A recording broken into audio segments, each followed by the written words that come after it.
pag-threat ng kampo ng Bangag administration. So like an hour ago ay tinakot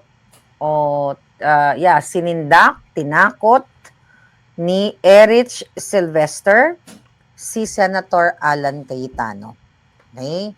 So ito yung nakakatakot mga kababayan, katulad ng sinasabi ko kanina sa inyo, na baka magkagulo, baka magkaduguan dahil nga mamamatay tao itong Bangag administration. Okay? Ulitin natin, nakita nyo kung ano mga nangyari nung naging Senate President si Senator Cayetano at ngayon, puro pag-threat, puro pananakot. Ang pinaka-recent, may pinakalat sila na may lulusob daw sa Malacanang, pero gawa-gawa rin nila yan ng mga bangag na yan. Isa-isahin natin yan.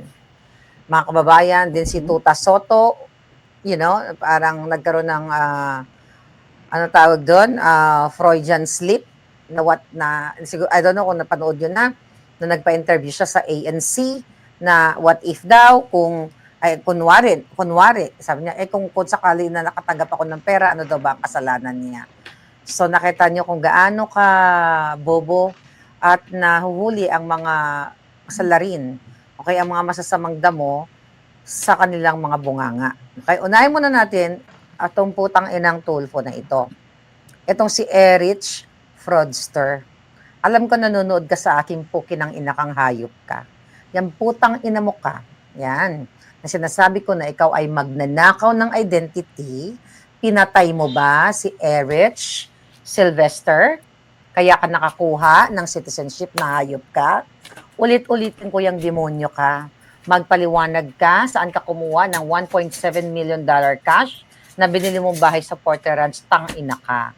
Mamamatay ka rin, Erwin Tulfo, o may papatay sa'yo, di natin alam, dahil sa kaputahan mo, sa kasinungalingan mo, sa katarantaduhan mong hinayupa ka.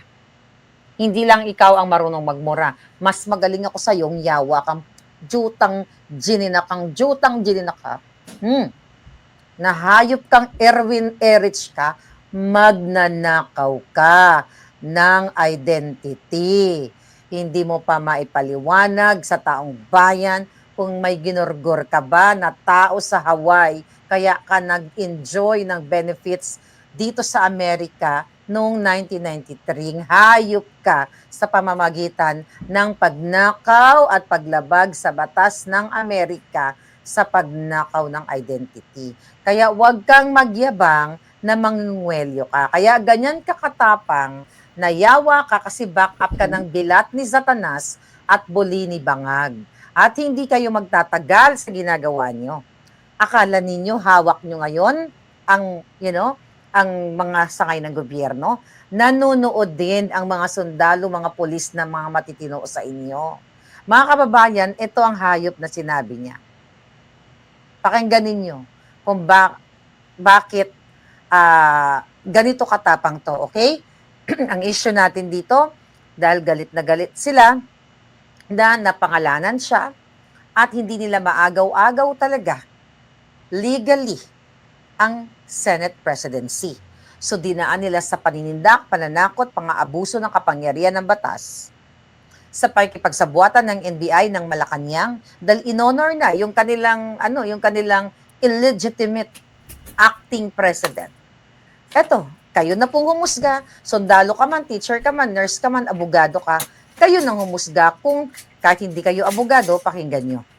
Majority na chairman ng Blue Ribbon Committee. Hindi na po ako papayag na maghihiring-hiringan kayo dyan. At I will have you arrested. I promise. I will have you arrested. Sino siya? Ano ang atraso ni Alan Cayetano? Nakita nyo? Bakit siya ganyan magsalita? Kasi back up na siya ng bangag na administrasyon. Sabi nga ni Amy Marcos, sinabi ng dalawang NBI noong 11 na arrest, bato at all cost kahit kasi hodang sino pang madali o sino pang mamatay. Kaya ganito katapan tong putang inang ito. Kasi back up yan ng mga manggugurgur ng tao sa Malacanang. Pakinggan nyo. Kahit na senador ka, kahit na sinasabi mong matanda ka na, ilang taong ka na sa Senado, try me. Magpahiring ka ng Blue Ribbon ulit. Magpahiring ka. I don't care kung dati kang Senate President, Dati kang Speaker of the Ang kapal ng mukha, di ba? Ang mga kriminal na katulad niya. Try me. Ganito kahayop tong mga to. I hope magising po ang mga military, ang mga polis na matitino, na binababoy na kayo ng isang putang inang fraudster na ito. Tignan nyo ha. House, I don't give up. Talagang papahuli kita. Kung hindi papahuli, kung ayaw ng usa, bibit-biting kita, kikwilyuhan kita, palalayasin kita dyan sa floor na yan. Grabe, di ba? Kung ayaw ng usaa, bibit-bitin, threat yan. Physical threat yan. Kikwelyuhan. Kapag pumalag, yung kwelyuhan, magpapatayan kayo. Ganito, mga kababayan, kayawa ang fraudster na ito. So, ibinibigay natin sa kamay ng mga makapangyarihan. Makapangyarihang Diyos, makapangyarihang army, marine, police, mga matitinong abogado, nasa kamay ninyo. Ganito kasiga, hindi para kriminal kasi talaga to. Kriminal. Kriminal yung hayop na yan. At hindi yan magmamalaking ganyan yung hayop na yan kung hindi siya back up ng Malacanang. Nili Satanas at ni Bangag. Yan ang tapang, di ba? Ang lakas mong hamon naman, Kuwelo. Baka naman biglang isang paglabas mo dyan, bumulagta ka na, may gumurgor sa'yo. Ang tuwa lang namin. Putang ina ka, sino ka? Sino ka? Akala mo makapangyarihan? Baka paglabas mo sa Greenlands, may tumumbak ka, putang ina. O, di magtatawanan kaming hayop ka, kapal ng mukha mo, di ba? Because I am the legitimate Blue Ribbon Chairman. Sino nagsabi na ikaw ang legitimate na ulol ka? Tignan nyo. Sabi ko nga sa inyo kanina, ang puti, itim, ginagawa nilang puti. Ganito katarantado. Yes, kaya nga siya low bender eh. Kaya sila ganito katapang kasi paulit-ulit kong sinabi sa inyo, balikan natin, nung napadukot nila si Pangulong Duterte, akala natin katapusan nila. Pero nalusutan nila ang lahat ng mga illegal, pangdudukot, pagnanakaw, kidnapping, and everything. Kaya sila ganyan katapang ngayon, nagsasabuhatan sila, pang-aabuso sa kapangyarihan. So sabi ko nga, nasa mga abogado, nasa mga police, retired generals, military, all of you, kung papayagan nyo na ganito kabarumbado ang senador, na unang-una hindi dapat maging senador dahil yan ay binawian ng citizenship ng Amerika at nagpanggap na Amerikano yung putang inang yan. Tapusin natin kung ano pa sinabi ng hayop. Magsasampa rin si Tulfo ng kasong libel sa mga nagpakilalang dating sundalo na humarap sa hearing kahapon. Yan lang naman ang kaya nilang gawin. Manggipit, manakot. Dahil di anya totoo, Kaya natin. ang libel ni Senator dinalhan umano siya Ito. sa kanila ng libel ni Senador Tito Soto dahil kasinungalingan din anya ang akusasyong dinalhan umano siya ng pera. Teka, buuin natin to ha, para may Kahit na sinasabi mo, yan kayo dyan, The chairman ng TV. hindi na po ako papayag na maghihiring-hiringan kayo dyan. At I will have you arrested. I promise. Kahit na senador ka, kahit na sinasabi mong matanda ka na, ilang taong ka na sa Senado, try me. Magpahiring ka ng Blue Ribbon ulit. Magpahiring ka. I don't care kung dati kang Senate President, dati kang Speaker of the House, I don't give up. Talagang papahuli kita. Kung hindi papahuli, kung ayaw ng usa, bibit-biting kita, kikwilyuhan kita, palalayasin kita dyan sa floor na yan. Because I am the legitimate Blue Ribbon Chairman. Magsasampa rin si Tulfo. Doon lang muna. Kakwelyuhan, di ba? Mga kababayan, ganito kahayop ang senador na fraudster. Okay? Imagine mo, mananakot ng ganon. Senyales yan na dapat magsalita na kayo. Senyales na nasa mga kamay ninyo kung paano paalisin itong mga katulad nila. Itong mga ganitong klaseng taong fraudster, kriminal, yung jutang genemis na ito, mga kababayan, dapat ay wala yan dyan sa Senado. Dahil gigil na gigil sila eh. Feeling nila, fraudster, human trafficker, lahat. Feeling nila, dahil nga, inutusan nila si Nili Satanas. At ni Bangag, sige, manggipit kayo, kwelyuhan nyo sila, atin ng NBI, atin yung PNP, hawak natin yan, may mali-mali, tayo takpan na lang natin yung mga bunganga ng mga generals. ang mga police, I'm talking to you, mga police officers. Actually, naaawa ako sa inyo dyan kahapon na sa Senado. Alam ko, sunod-sunuran lang kayo. Mamili kayo. Bayan o bangag? 'Di ba? Bayan o mga bangag na namumuno sa inyo? Ata nyo? Tama ba yan na manghihila siya, mangkukwelo siya? Again, magpapatayan sila sa loob. Kasi kung ako ang hihilain niya, magpapatay, magugurguran tayo. Right there and then. Lahat ng, lahat ng power na pwede kong i-exert, lahat ng, lahat ng pwede kong gawin. Nakakaladgarin mo ko, uunahan kita kung ako hahamunin mo. But syempre, si Senator Alan Cayetano ay hindi naman ganyan, di ba? Tapang-tapangan ka. Sige, inahamon kita, pumunta ka dito sa Amerika.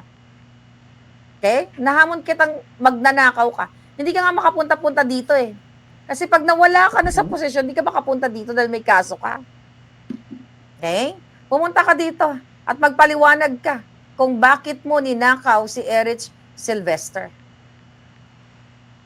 Sige nga, ipahuli mo nga. Sige, challenge you. Actually ako, malungkot man na nakikita natin kaputahan nila, natutuwa din ako. Sige, mangwelyo ka. Tignan natin kung ano mangyayari. Let the people decide sa inyong kasinungalingan, sa inyong kaputahan.